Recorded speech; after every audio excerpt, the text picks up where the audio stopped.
Hello and welcome to the first episode of Cristo Puts the World Right. Yes, this is a show because, I'm stuck in my office now. I haven't left it for a week. And I figured that I should start trying to communicate once again with the outside world.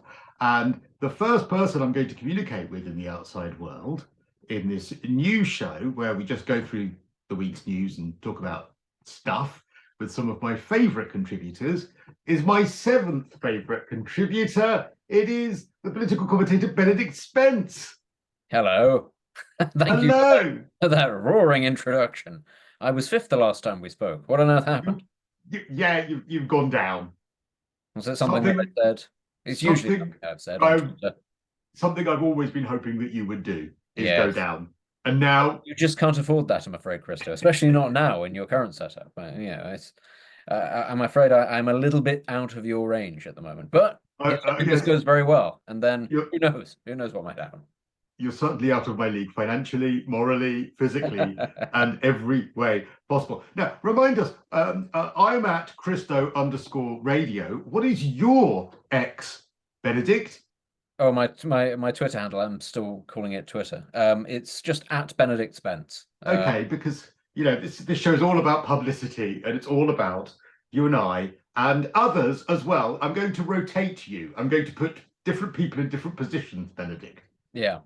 Oh, well, that's reassuring. Although I would warn anybody who's listening to this, I wouldn't follow me on Twitter. It's awful. It's absolutely dreadful. And I will try and annoy you just to get a reaction. And possibly you might be one of the lucky 1 in every 100 or so that I pop up to personally insult when you reply to a tweet that I haven't actually thought about or read. I haven't read your reply, by the way, if you're one of those people, but I might insult you personally. I do provide that service. But yeah, by all means, my Twitter's a lot less wholesome than Cristo's is. Come along, enjoy the fun. You do not need to be on Twitter to annoy me, Benedict. And I just want you to know that from the bottom of my heart. No, I used to be your fifth favorite.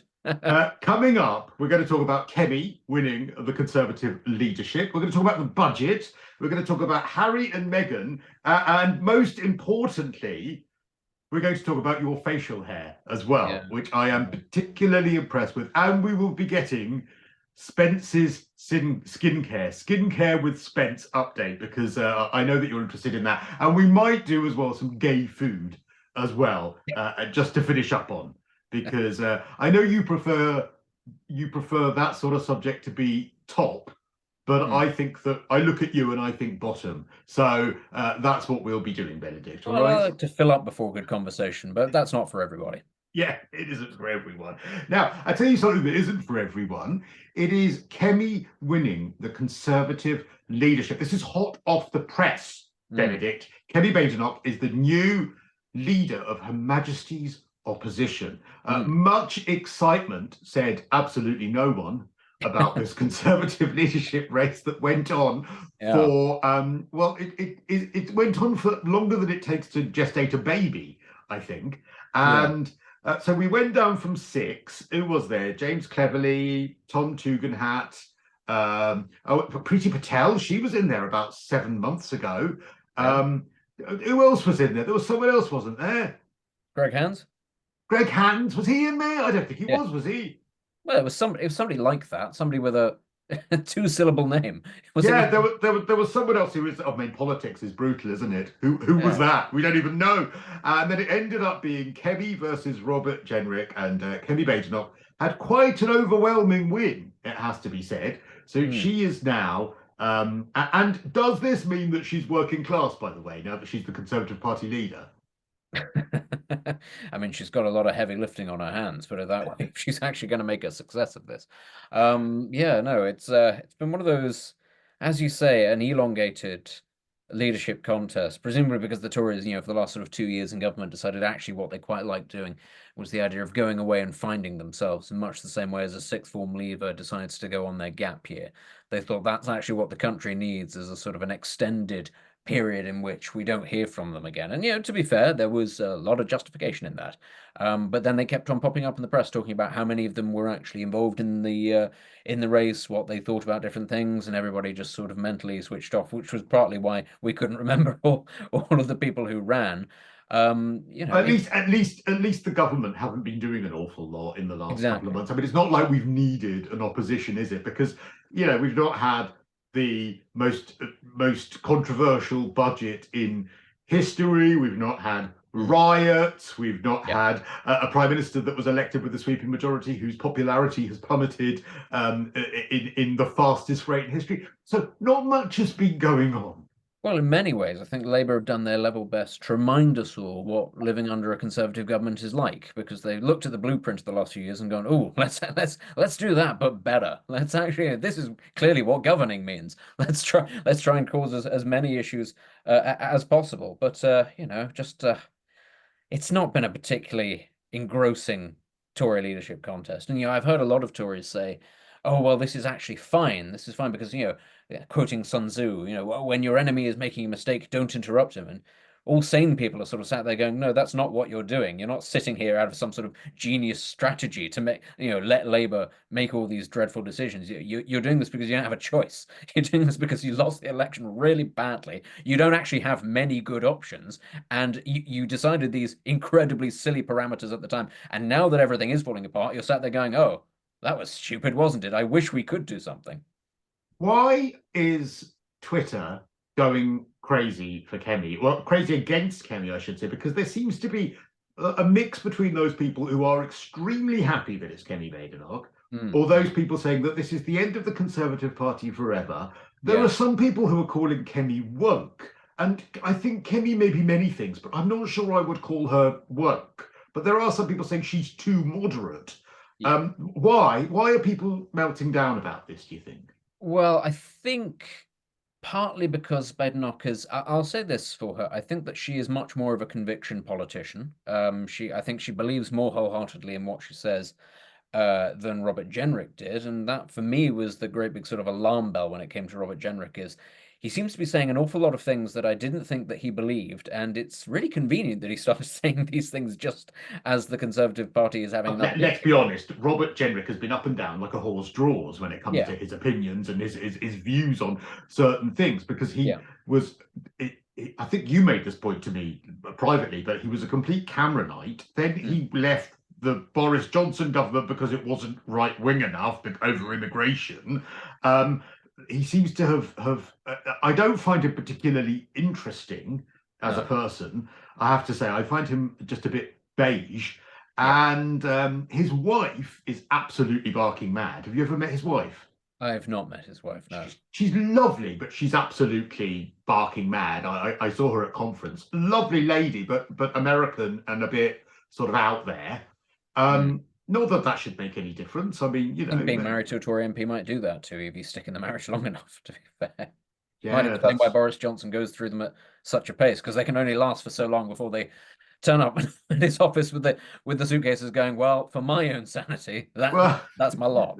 They either turn up in his office with suitcases or a baby. One of the two. At which point they may, well, anyway, yes. I mean, we can't say how many times that may or may not have happened, and neither can he. But we think, we think at least 8 times, but he's not even sure. So how we can get a definitive answer, I don't know. But funnily enough, I feel like we need to check the House of Lords for an answer to that question as well. But that's another story altogether. So so do you think Kemi's going to ruin the Conservative Party?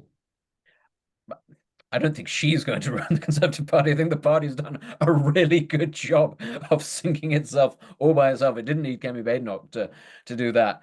I understand a lot of the fears. A lot of this seems to be coming from, I think, younger Conservative voters and activists who are quite a bit further to the right than many people expected the younger generations to be. And I do think that a lot of those people have been radicalized by things like the inability to get on the property ladder, by things like mass migration, by things like inflation, actually, and the suppression of wages. It's understandable, I think, why a lot of people are going that way. But I think, this whole sort of throwing their hands in the air and, oh, it's all over, woe is me. It's like these people are too young to understand how the Tory party works. It's, it's a party that very famously over the last few years has knifed rather a lot of leaders and got rid of them. If they think that this is how it's going to be forever going on, then I think maybe these people don't have the stomach for politics long term. Right now, Kemi has won, it must be said, actually, a sizable majority of the vote. It wasn't a close election in the end, although fewer than 100,000 people voted in this leadership contest, which I think speaks volumes again about the popularity of the contest of the party and the situation it finds itself in. She is an appeal out of those last two candidates to the center of the party. And I know Is what a lot of, she, though I think yeah, you're talking out of your Benedict Spence. compared to Robert Jenrick, she is. Yeah, that's why she's won. That's why she's won, because But people she doesn't say left-wing things. She doesn't act like she's what. Are you talking about the one time she gave a speech about immigration where she said she was pro-immigration? No, I'm talking about having got down to this final two and cleverly having massively fumbled the ball and lost his chance to get into the final two.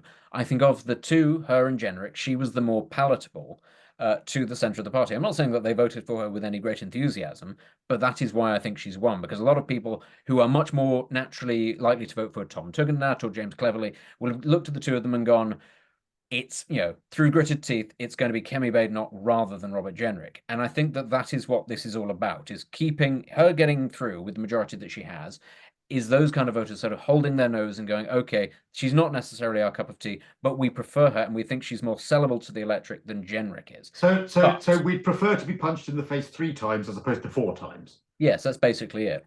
In a nutshell. What an endorsement. That is Yeah. the next, we've had Labour isn't working. We've had all of those things. Like being punched in the face 3 times could be Kemi's election slogan for 2029. Basically, I mean, or either that or just a picture of her shrugging and going, "Hey, it's me or nobody." I mean, it's like really, trust me, I'm not particularly upbeat about her prospects of winning the next general Well, election. they'll ditch her. They'll ditch her anyway because that's But what that's they my do. point. They shouldn't. That's my point. I think what will happen is something else that we picked up on, and we've picked up on a lot over the course of her political life. She doesn't actually deal very well with pressure, with questioning from journalists, from scrutiny. She has a bit of a tendency to careen left and right, to sort of row back on what she said, or indeed to be quite prickly with journalists. I think what will happen is she will probably steer quite I don't want to say centrist course, but I think that she will try to conciliate her power base within the party by trying not to be too controversial whilst Labour continue to be rubbish. And I think that she will, the Tories are currently slightly ahead of Labour in the polls for the first time in however long. Hilariously, Rishi Sunak went out on top. But by the way, can we just have a note to say that it was his last day, his last day as leader, he finally edged ahead of how annoyed would you be, especially after so many people said, when he should have the election? November. We got to November and he's finally got back ahead. Admittedly, he finds himself there because Labour have been so bad. He wouldn't be ahead if he had held off until November. But it is very funny to watch that in the abstract. But what I think will happen is Kemi she'll steer a path where she tries to be conciliatory to the centre of the party as well as the right. But I don't think it's going to work. And what I think will happen is they will pull ahead of Labour, and they'll stay sort of respectably ahead of Labour. The issue that I think you're going to see is reform. I don't think reform are going anywhere anytime soon. Now, I've been very skeptical about reform for a long time. I've been sort of very clear about that it needs to make some serious structural changes if it's going to survive.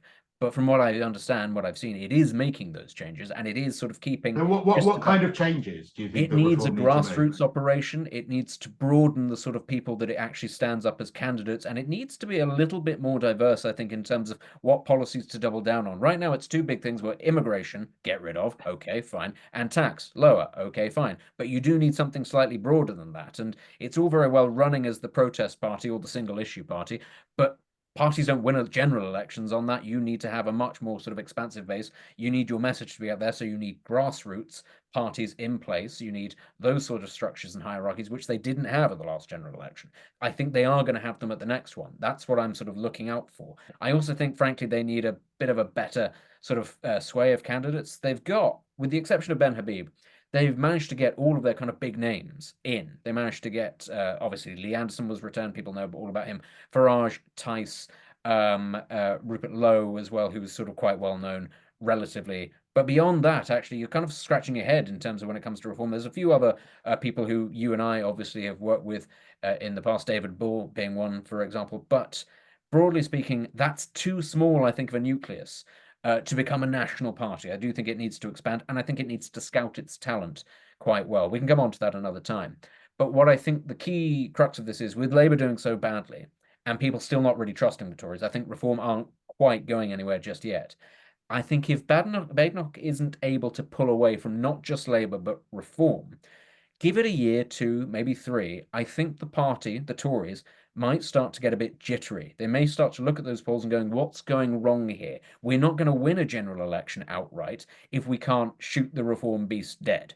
We cannot allow ourselves to get into a coalition with reform, because they will then be able to dictate great swathes of policy towards us in a way that the Lib Dems weren't able to do.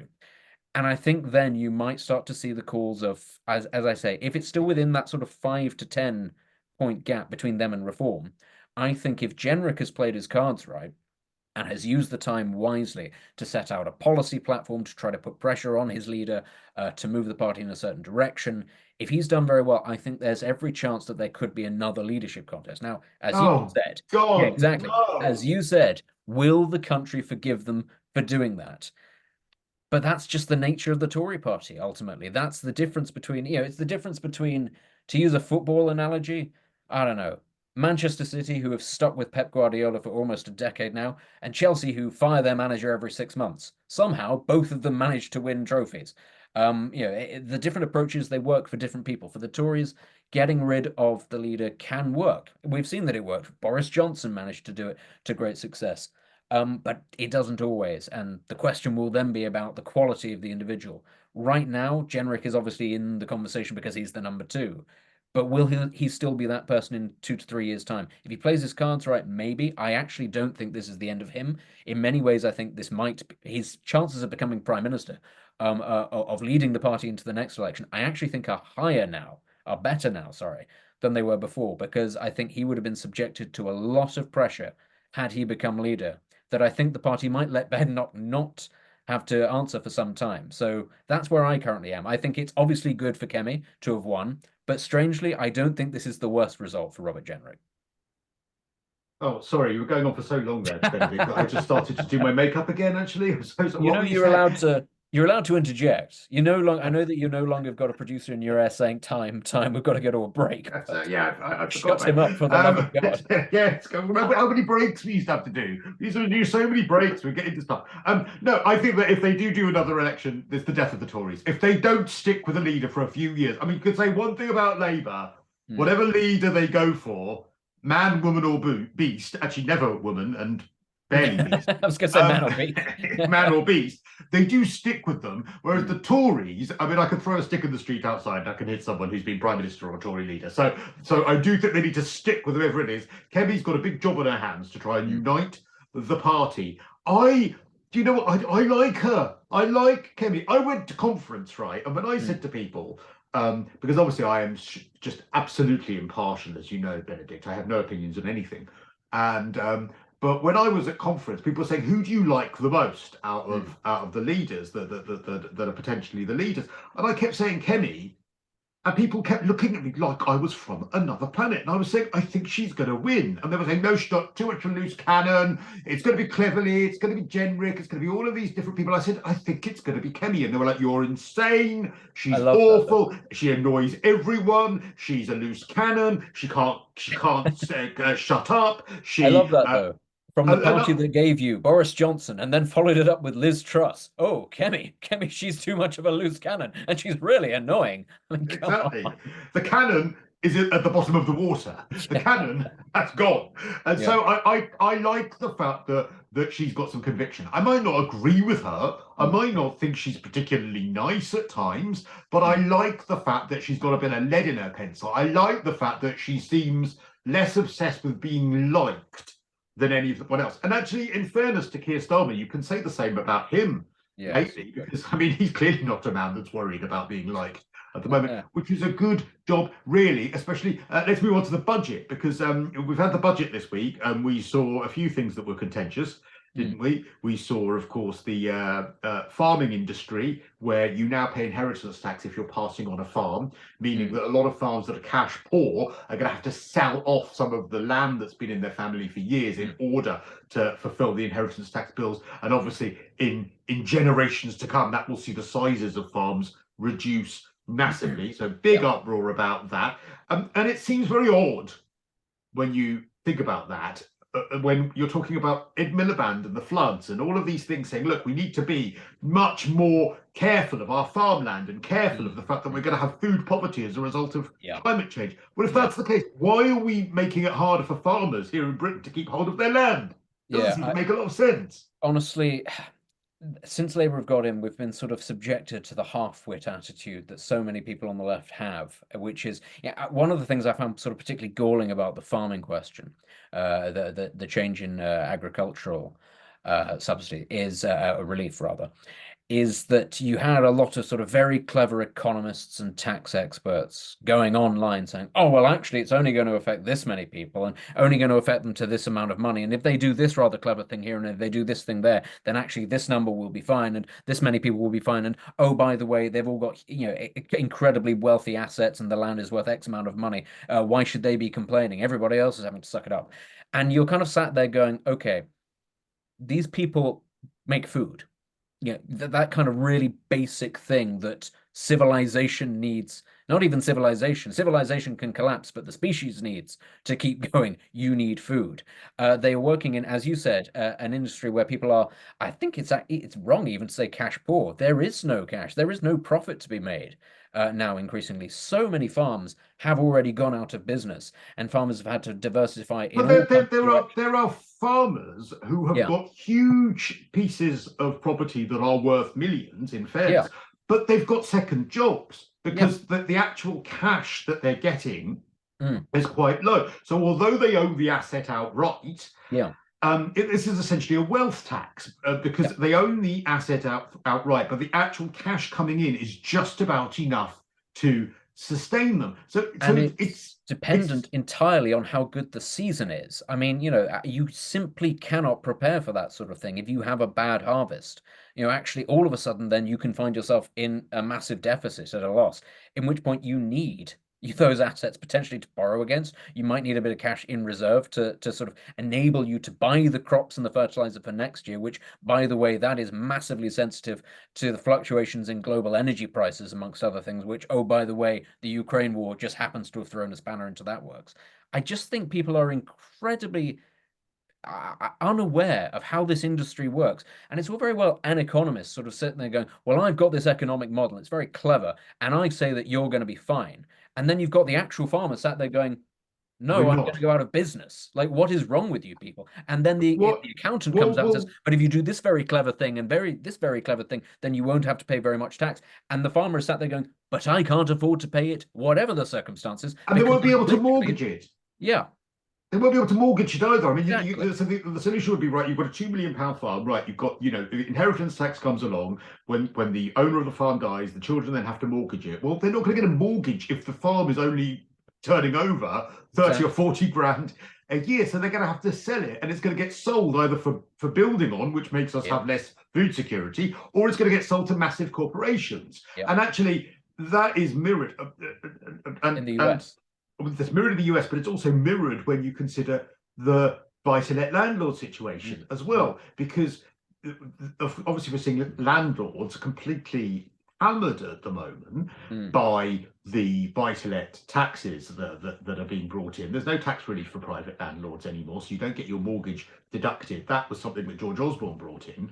But now they've brought in a massive hike, as you know, to the stamp duty that you pay. So whereas before, if you bought a property on a buy-to-let mortgage up to £250,000, you'd pay £7,500 stamp duty. That's now gone up to £12,500. Then so it's 5% up to 250,000 now. Then beyond the 250,000 to the next band, it's 10%. So if you're buying a property for £300,000 that you plan on renting out, immediately you're paying the government £17,500 in stamp duty. That is going to reduce the number of private landlords that are in a market that they're already selling in. We've got the Renters Reform Bill, which is already seeing private landlords leave the market. But what are we seeing? We are seeing Lloyds Bank buying 50,000 properties. That was announced a couple of years ago. We're seeing John Lewis diversify into property and being a buy-to-let landlord. They won't be subject to the same tax constraints because they're companies. They also will have economies of scale, which means that they can do repairs and do those sorts of things for far cheaper, but they're also going to be in it solely for profit. And you know, I loved going to the buy-to-let property that I rent out last night with the new curtains that I bought from John Lewis that I'd had hemmed, which I gave to them. And I was like, look, you know, the curtains are a bit tatty, so I bought you these new ones. And can you take a photo of them when they're up? Because I've had them hemmed and I want to know whether they're the right length. And they were so thrilled. You know, you're not going to get any of that with Lloyds Bank as your landlord. Or I've regularly, the tenants that lived in that flat before, he was a plumber. Yeah. And so he used to sometimes get in touch and say, oh, look, you know, do you mind, the rent's due on the 14th, do you mind if I give it to you on the 19th this month? And I'd say, absolutely fine. And he always did. And it was great. Good luck doing that with Lloyds Bank. So we're going to see what seems really perverse about this. And I get the good intention behind it. I get why they think it's a good idea, though it isn't, is that what they think will work for farmers will mean actually you'll end up with huge multinationals buying up farmland instead of them being owned by a middle-class farming family. And you're going to see loads of multinationals buying up buy-to-let properties rather than middle classes owning them as an asset to try and improve their lives. So it's going to mean a transfer of wealth from the middle classes to huge multinational companies. And I can't understand why in a Labour ideological climate, why the party is not seeing that as huge alarm bells. Well, who knows? Maybe when the global revolution comes, they'll nationalize all of these major corporations, so they'll take control of them one way or another. I don't know. You're right. It's the idea that, you know, the faceless and powerful are any better than the individual and vaguely powerful. I don't really understand the logic behind that. I think when it comes to things like farming, especially, that we already have issues around things like quality control. Well, if you think that major corporations would cut corners when it came to being landlords, you can bet that they will do that when it comes to things like farming. And that will mean things like quality and animal welfare. That will go out of the window. And it's all very well saying, well, the government can legislate against that. They will find ways around that. It's just what will inevitably happen. We've seen it happen in the United States. As large corporations buy up family farms, the quality of the goods goes down because they're trying to maximize profit sharing. And it's not a good thing for anybody. And the other thing that has to be said, the average farmer now in the UK is, I think, 60, over the age of 60. That's not good. If you are going to be putting families in a position where younger, their children and their grandchildren can't necessarily carry on the family business, they have to sell it, you're going to lose so much knowledge as much as anything else. This is not an industry that you can just train somebody in a couple of weeks and they'll know all about it. That what we saw in South Africa and in Zimbabwe, when the farms were sort of nationalized or they were taken over and they were given to families as sort of reparations, local, tribes and that sort of thing, what you saw was just the collapse of the farming industry in a part of the world that was internationally famous for the quality and vastness of its produce. Especially you saw that in Zimbabwe, that the farms would be taken away from white farmers and given to black ones, and the yields would just collapse and things would just stop working. Farming is not something that you can just transfer from one to another and it'll all be fine. If you don't have that build-up of knowledge around little things like how individual crops react to different soils, or how even one field reacts compared to another, dependent on the locale, it's not going to end particularly. It's insane. It is. And also, imagine, because I've been having a few arguments on Twitter about this week, because again, farming I don't know much about, but the buy-to-let landlord industry I have known for years. It's something that I am in. I know this industry like the back of my hand. And if you squeeze, well, this is why 22% of properties that are on sale at the moment in London are rentals. Yeah. This is why the rental market is going so insane. And as a private landlord, you are being squeezed by not being able to have the tax deducted, as I've mentioned. You're squeezed if you want to enter the market on a massively increased stamp duty. Every time now you want to go on to a new rate for your mortgage, the mortgage company, the bank, is charging you a fee for that, by the way, Yeah. over and above. So that fee can be up to sort of 3%, 5% of the balance that you owe, or it can be an upfront fee of sort of £4,000, £5,000. And so add to that, of course, your maintenance, any kind of service charge. Sometimes you're coming out barely breaking even. Now, they want to bring in more regulations. They want to bring in now this C rating when it comes to the EPC certificates, the environmental certificates, which is going to be more money that landlords have to lay out. Now, if I'm a private landlord and I say, or a farmer, and I say, you know what, screw you, I don't like some of these regulations that you're giving me, I don't really have a massive choice, because I can't afford lawyers that are going to fight governments on this who have an endless pot of money. But I bet you a pound to a pinch of the proverbial that Lloyd's Bank have got enough lawyers that can say, well, you know what, screw this regulation. We're going to take the government to court and say that it is unfair. So this idea that bigger companies are going to be easier to regulate, no, bigger companies have the resources in order to be able to fight governments on regulations. That is why they have huge lobbyists that make regulations get lessened on big industries. It's why they've got thousands of highly paid lawyers. So these industries, as you point out, not just the farming industry, but the people on Twitter saying to me this week, oh, this is going to be, I've had this bizarre situation where I've had these very, very anti-landlord Labour voters saying to me, this is brilliant. Big corporations will be so much easier to regulate. They really won't. They really, really won't. Yeah, the idea that suddenly the giant faceless corporation, which for so long was the enemy of the Labour movement, they're now best buddies. It's all going to work out fine. I mean, look, we all knew it was going to be a difficult 5 years. I just think we tried to convince ourselves that it wouldn't get quite so bad quite so quickly. But it's the bizarreness of it all, and what it screams of. Again, the super rich who are farmers, well, they're going to be all right, okay, or corporations. Super rich corporations who want to be landlords, they're going to be okay. Super rich corporations that can afford the rise in national insurance, they're going to be okay. The super rich who can afford VAT on school fees, they're going to be okay. They say they're not going to hammer working people and this definition of working people, but the aspirational middle class who might have a small business that is going to be hammered by this national insurance rise, aspire to be a landlord, aspire to send their children to private school, aspire to perhaps keep a farm in the family that is a farm that is expensive but doesn't turn over much money. This is going to be a transfer of that wealth from the middle class, and it's either going to be transferred to the super wealthy, or it's just going to see the super wealthy not affected by any of this stuff. And it just is so bizarre, because if in another world, these would be the most conservative policies ever. You'd think, well, this is what the Tories do. The Tories are the ones that look after the super wealthy and make sure their interests are looked after.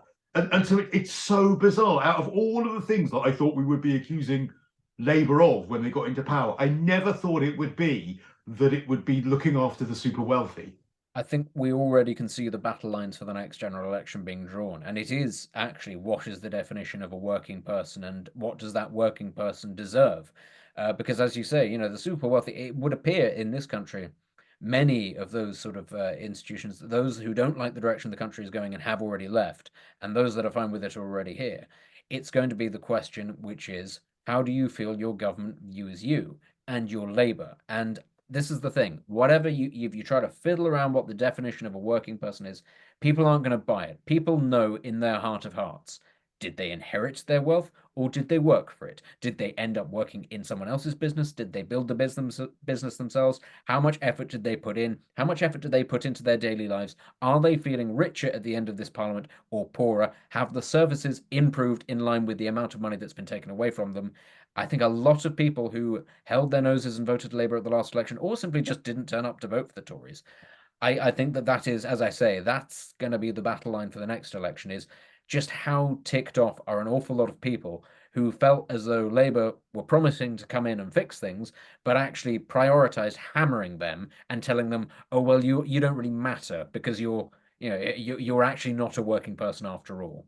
Yeah, and this idea of because we have got The a problem. deserving workers and the undeserving. Yes, and I'm not denying we have problems in this country with poverty and with public services not working properly, which affect those people who are the poorest in society. I'm not denying, I doubt you are denying that as well. But it's this idea, the battleground I think you're right on for the next election will be actually, why are we penalising the middle classes? And why do we think making the middle classes worse off is going to help those people who are socioeconomically lower than the middle classes and have less money, poorer than them, and that seems to be the ideological battleground when it comes to people I'm arguing with on Twitter, because they seem to say, well, look, they can afford it. If you can afford private school, you're okay. And it's like, well, if you can only just afford it, well, you're penalising those people who really are trying to engage in social mobility. For the sake of not penalising someone really, really wealthy. And it just seems absolutely backwards to me that this is where we seem to be at. And I kind of despair a little bit. If I could draw a line under this whole thing, it would be you're beginning to see very early on the attitude towards wealth and the attitude towards the haves and the have-nots. And aspiration, the attitude towards aspiration. But, well, not even just that. The lack of understanding that you can only pay for things. You can only provide the safety net for those at the bottom, the public services, the benefits, all of that. You can only do that if you create wealth. You need people with aspiration in society in order to create that wealth. But if you disincentivize them to create wealth by taxing them too much, you will lose all of that base, because people will just stop doing these things if they're not incentivized to do. And as you say, people say, well, if you can afford to do that, if you can afford to do that, you should in fact do this, that, and the other.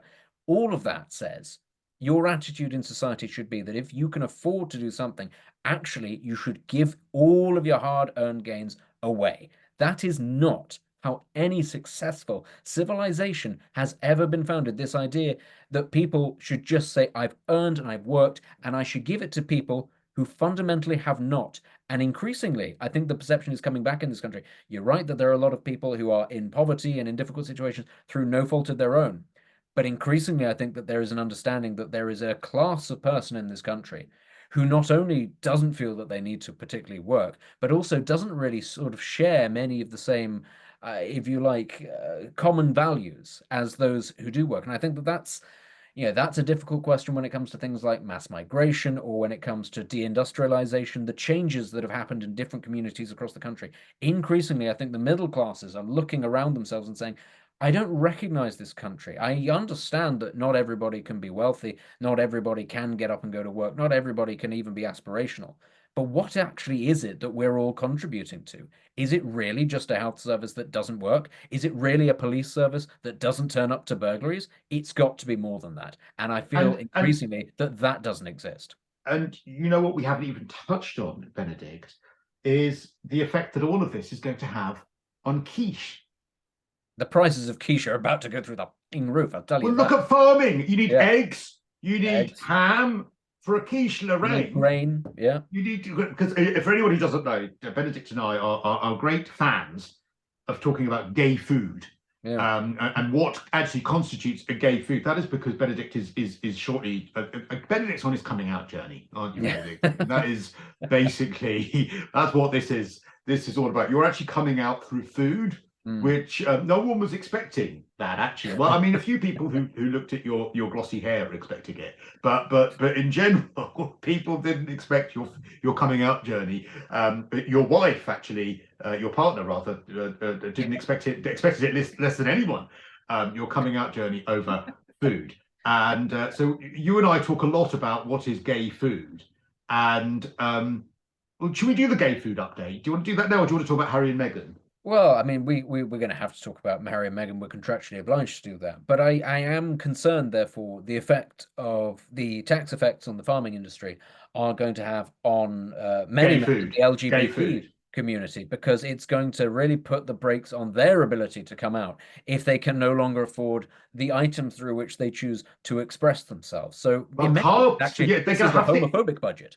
They're going to have to eat carbs. They are. I mean, gays don't eat carbs. I mean, only on cheat days.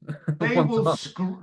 Every gay I know, they might have a quiche on offer Benedict, but they're going to scrape off that egg and that ham so that they don't eat that pastry. Because have you ever been into a gay club and it smelled nice? I have been into a gay club, and yes, in answer to your question, It doesn't smell very nice. Why? Because they haven't eaten a carb a lot in of 3 protein. months. Yeah. And so therefore you've got a lot of protein wind Yeah. in the air. I don't know if I'm filling you in on this now. It's the same thing that the world's gayest gay club and the most heterosexual gym have in common is the smell. Basically, that's where they meet in the middle. Is the powerlifting bros and men who really take care of their figure for other reasons. This is interesting. So it's like when the far left and the far right sort of meet the horseshoe at the thing, bottom. Yes. it's like far straight and far gay. They actually they join. They join at the bottom, which is far straight and far gay. You've got sort of the uber macho bodybuilders and the also very ripped gays, both sort of standing and admiring each other, going, "Yeah, bro, you get off." Yeah, thank you very much. You do. They join at the bottom, which is an unfortunate term of phrase, but that is actually where they tend to join. But apparently, I found an article, and actually my internet's just gone down. I sent it to you, but it's about the gay food. Someone did a big investigation into gay foods. Yeah. And apparently the gayest food of all, and I don't know whether they polled gays about this or whether they went and asked them, is baked Alaska. Do you know what baked Alaska is? Is that an ice cream? It's an ice cream and a sponge, and you bake the sponge and you put ice cream in as well. So it's a baked dish with ice cream in it. And they said that it's the reason it's gay is because it's both baked and it's chilled at the same time. And I think this was written by someone who was quite religious, because they said it's almost like a taste of hell, of heaven and hell, because heaven, you've got the lovely soft sponge. Hell, you've got the cold ice, or maybe the other way round. Maybe the hot stuff would be the hell. I don't know. But either way, this is why baked Alaska is apparently a particularly gay food. I see. See, I kind of assumed because I thought it was an ice cream. I thought that it wouldn't be a particularly gay food because it would have been highly calorific and also requires very little preparation, and there's certainly no presentation involved. But if it's not, in fact, the ice cream that I'm thinking of, then maybe it makes a little bit more sense. Yeah, or is it? I mean, what are the parameters for a gay food? Because are we talking about foods that are gay because they are healthy and therefore they would be consumed by gays? Or are we talking about foods that are presented very nicely at a dinner party? Well, or are we talking about the foods that will get you into hell and an eternity with Beelzebub and Satan? Because those are 3 different things. Yes, there's 3 different sort of academic fields within this discipline. Because I mean, potatoes. We should apply for a grant. We should apply for a grant for this research. I think we'd get a grant for this research. We probably would. This is our meal ticket. We don't have to do this podcast anymore. This would be great. So apparently, another one said that if you put gays in a diner, they always order BLTs, bacon, lettuce, and tomatoes. So it's another bacon dish, which you do find in a quiche. Is it because of the pinkness of the meat, which has a familiarity for the gay? Do you know, that's a curious thing. I had no idea, but I wouldn't have. That's not something that I would. The lettuce and tomato aspect to it. So there's a balance there. There's the balance that perhaps the average heterosexual might try to avoid. Whereas what does the pinkness of the meat and the mayonnaise signify to those gay men? Something welcoming, something less threatening. I don't know, to be honest. Or just an average evening, perhaps. Yes, now, apparently, there we go. Baked Alaska is considered queer because it mocks the threat of damnation, because it goes to hell and back and tells the story, because its identity depends on having suffered an accusation of weakness on surviving a trial by fire. This is the Dante of gay foods. Okay, there's a lot. I mean, somebody's written a great spiel on this, so clearly, yes, it is a field of academic interest. Whereas steak, apparently, now you can answer this, Benedict, because you're not out the closet yet. Apparently, it's a straight food. Steak, I think, is it's very straight coded, if you like, because I think it's the standard food that any man likes. And the majority of men obviously are heterosexual. I think it's the sort of the go-to thing for a man who is not necessarily very imaginative, knows he likes meat, knows he likes red meat in particular. Well, this is very unfussy. It's very difficult to get a steak wrong. is the way that I talk about it. So it's something that I think can be, incorporated by all comers, if you like. But I think certainly it's something that the man. Let's hope so. Yes, although of course brought to you by the cowboy, famously. So perhaps not as heterosexual, depending on which cowboy media you like to consume. Perhaps not quite as heterosexual in its origins, and as in terms of its consumption. So And of course, gay cowboys, the cowboy boot and the cowboy sort of fashion is very hot in gay culture at the moment. absolutely, So absolutely. I don't say absolutely like you knew that. Oh, well, I live in a part of London where it is very hard to avoid what is the current trends in gay fashion. Oh, actually, I forgot you live in a really gay hotspot in London, don't you? I do, yeah, I do. I'm down with I'm down with my homosexual friends everywhere. Yes, we wave Yeah, together. I bet they. I mean, I bet you slip over on all sorts when you leave your front door. I tell you what, it's Hmm. everybody sort of talks about how in London the nightlife is dying, that everything's sort of closed after 9 p.m. And I must be living in one of the only parts of London where, no, if you venture outside at 3 p.m., there are still lots of venues Yeah, that you can go to. when I used to do an overnight show, I'd come home at 6 a.m. and they would literally be going out. I'd go Yeah, past that part of London that you live, probably your flat, and they would all be probably. going out at that time. Yeah. It's do you know what though? Good for them. Quiche Somebody under got one arm, you know, lube under yes, another. absolutely. Let's not get them confused. That would be that would It's lead to an it's interesting all bit of getting used fun. at some point. So Yeah, it's all good. All right. So should we talk about Meghan and Harry as well? Should we just finish with them because go on. and do we need to talk about your skincare or not? Oh, we can leave that for another time. I think, All yeah, right. next time, I tell you what, I'll prepare the regimen to show everybody off what I use in order. So next time, yeah, if I'm still invited on, of course, I haven't fallen out of the top seven of contributors into the relegation zone. If Well, I fall back, let's I'll be be there. honest. It's I'm no longer gainfully employed, so it's slim pickings. That fills me with No amusement. offense. Hey, if I don't get booked after that, then oh boy, It's that's on me. really bad. Really, That really is full bad. on baked Alaska to hell and back bad. That is Are we? By the way, are we putting the world to rights? Are we putting the world right in this podcast at the moment? hypothetically, but I don't think anything's going to have changed massively after we come off air. It would Oh, be nice. Be nice to think it. I tell you what, we should at Keir Starmer. When you put this out, you need to link him. Send him the link to this. oh yeah, because he's so open to feedback, isn't he? Yeah. Well, so, Did you see him getting asked this week about being about how unpopular he is. And I'm starting to believe that he might be a robot that's being programmed and there's someone behind him sort of hmm, pressing buttons. Was put into politics. And why do they all sound so nasal on the front bench of Labour? They all need to seem. Now, I know that this is something coming from me because I sound a little bit adenoidal now and then. So hmm. I am familiar with it.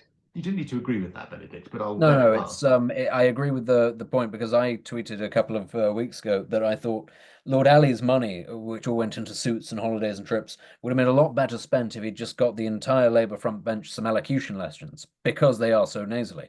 And I was accused of being a snob. Good Lord, I was very, Well, you are, very in fairness, you are a snob. yes, but I don't think Yes, you that don't. was not the most snobbish thing I said that day. But that's the thing that gets picked up on. Yeah, because Ed Miliband used to be marrying Ada Neusel, and Keir Starmer was very. I got into politics Hmm. because I wanted to make a change. Rachel Reeves is very like the reason I'm doing this budget. They've all got this sort of I'm Malcolm from next door kind of Yeah. voice, haven't they? Yeah, I mean, it's also the one that actually reminds me of is they all sound a little bit like John Major, which is something again that they would say absolutely, please don't say what we're doing is austerity, and please don't compare us to John Major or any of these sorts of Well, things. they have been compared to John Major though, because of course John Major Yeah. this was the last time there was a budget that threw this much under at the wall was under John Major's prime ministerialship, wasn't it? Yes, history doesn't repeat itself, but it rhymes, I suppose, is how you'd say. It rhymes in a really nasally voice, is what. In a nasally voice. So Yeah. that's why. Okay, so apparently Harry and Meghan don't like America. That's Well, what that's one of fine. the. Neither do I. Oh, would you Most of like to us see don't. them back? No, God. I thought that was what Canada was for. That's what I never understood. we were happy, the Americans were happy, the Canadians were happy because people were paying attention to them. It all just went horribly wrong, and they decided, well, we don't like Canada. I like That was very wrong. Canada. I've got Canadian relatives, so I can't slag off Canada. And I like Canada. I like maple syrup. I like maple syrup cookies. I like maple syrup. Is I maple like syrup a gay food, Cristo? Is that what you're trying to say? Because it's very high calories. I've got to tell you, that's if you can't eat carbs, you got no business eating that there tree juice. now I'm just thinking as well. I don't. What would I rather confuse with lube, quiche or maple syrup? Yeah, no, fair enough. That I don't know what would cause more distress. This is the two of us just sort of staring now with 1,000-yard stares into the middle distance, going, "Oh, good Yeah, and the listeners all sat there going, "What? How do we end up here?"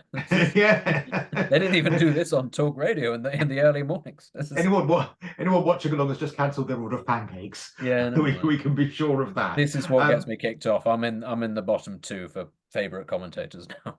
Yeah, you really are. You really are. You're not in the top 7. Now, apparently, Harry was absolutely single-mindedly obsessed with wanting to take the Home Office to court. Not the Homo Office. Don't get excited. The Home Office to court over these security concerns. And apparently, that is why he needs to join the queue in terms of people who would like to take the Home Office to court because of security concerns. So he shouldn't think he's too special, should he? But yeah, back of the queue point, Dexter. Do you like Harry? We've never spoken about Harry that much. Do you like him? Oh, I've not met him personally. I'm surprised. I would have thought he would have been someone in your circle. Let's not go there. Talk about which reminds me of school. Anyway, no, do you know what? I've always been very disappointed with Harry, which again, most people I suspect are, not least of all his father. He had the sweetest setup as a member of the royal family, the spare, who had an even higher profile actually than his brother. People preferred him to his brother. He was doing all this stuff, environmentalism in Africa. Not Nazism as well. I mean, he was like a Nazi. Who doesn't love a good armband? And it's like honestly, man in uniform. You say it's honestly though. It's when it came to his environmentalism wasn't even particularly. Oh, for heaven's sake, what's that on the back? Is it a man in uniform? Yes, there it is. Oh, I like that. Sorry. I like that you've put little stickets in there. You've got notes. You've been taking notes. I did because I did it when Vanessa had her show. Oh yeah. I went on and I did 3 nights of Spare consecutively, and so I had to make notes about when he put Elizabeth Arden on his penis. Do you know he put Elizabeth Arden cream on his penis? I did hear that. I also heard that he talked to a bin after taking ayahuasca in California. He had a great that was in Courtney Cox's house. But the interesting thing about that story was that the bin replied. No, it's true. the bin had a conversation back. Harry spoke to it and it turned around to him and said, "You do sure talk a lot of garbage." And I should know. I wish I could put all of this into a book. Feed me more. I wish I could find the bit about the bin talking back to him, because it did somewhat make me question his sanity. Well, his future as the heir to Hunter S. Thompson was right there. He could have really made a literary career out of that. He chose not to. But as I was saying, his environmentalism was interesting because he would go to Africa and sort of deal with big game and stuff like that. And his work with veterans, everybody applauded that. Everybody thought it was a good thing. He had the perfect setup. And there was all of this talk, of course, of him going to Canada or maybe even Australia and being given some sort of semi-official role, Governor General of XYZ, which would have, fit his ego perfectly well. It would have given him a ceremonial rule. It would have allowed him to be his own man. And he threw it all away to be a celebrity. And we're still not quite sure what the celebrity aspect was supposed to be, other than I'm a man who could have had all of these things, but decided to throw it all away. And it's just such a bad set of decisions that he made that I just can't really get over that. It's just a sense of disappointment. He could have had it all, and he really did throw it away. And for what? I'm still not sure. A shopping bag of weed. A shopping bag? A shopping bag of weed. I mean, that's he what could have found that outside Brixton's tube station. Who struggles to find a shopping bag of weed these days? What are you saying about my hood? Oh, I've been to it many times. What are you saying about where I live, bro? It's no wonder you like to go and visit your tenants who don't live there, who live in other parts. You Yeah, can't well, wait see, to get away. that's how kind I am. I wouldn't let tenants live here. I wouldn't let tenants live in Brixton. Yeah. Okay, well, listen, we haven't really had time to talk about your skincare, but I do think it's looking nice. And we like the beard as well, the little sort of, when I say beard, It'll be a moustache at some point. It's November the 2nd today, and I've just not got round to shaving yet. So oh, you become squadron leader Spence every I November, do. don't you? I do. I was funny enough, I was actually at the RAF club a couple of months back for a wedding, an engagement party, and a gay man who was at that party was admiring some of the portraits on the walls of, a bomber command and, all of these officers, and said, "Well, I feel very at home here. There's many a gay icon on this wall." And I have to say this for the RAF, the uniforms, they are very, they're quite dashing. You marry that to Yeah. moustaches, oh, yes, that's a division that it knows it Well, we know what we'd call it, Bummer Command. quite. And on that note, Benedict Spence, thank you for helping me put the world to rights. If you would like to follow any of us, well, I'm at Cristo_radio. That's on Twitter, that's on Instagram, that's even my handle on YouTube now. And I've started a Substack. I haven't done anything. All I've done is got the username, which is Cristo Radio. I don't know what Substack is, but apparently I need to have one. That's all I know. Have you got one, Benedict? I do, and I've not put anything on it. I've just What do you on the do off with chance. it? It just sits there on the off chance that I've got something that's too long to put on Twitter. Maybe one I'm day I'll post it. I'm no good at flip flop, TikTok, X, YouTube, Insta. I'm no good at this. I'm good at turning up with a camera and just talking. I'm no good. For anyone who doesn't know, Benedict, bless you. You literally were there for an hour while I was setting up my camera for Zoom, while I was like calling my partner, then doing the lights, and then doing the background. You were actually waiting for like an hour, weren't you? Yeah, I didn't have any stubble when we started, and now. So thank you, and thank you for your patience. And you've not moved up the rankings of my favourite, but that doesn't matter. You're still someone who I would consider occasionally, and I want you to know that I say that with the sincerity that you know I have. Thank you so much for having me. Thank Maybe you. one day I'll see you again. Who knows? Yeah, we'll see you for another one. We'll try and do another one in a week or so. I'll have another favourite contributor, and so we'll see you next time on Cristo Puts the World to Rights.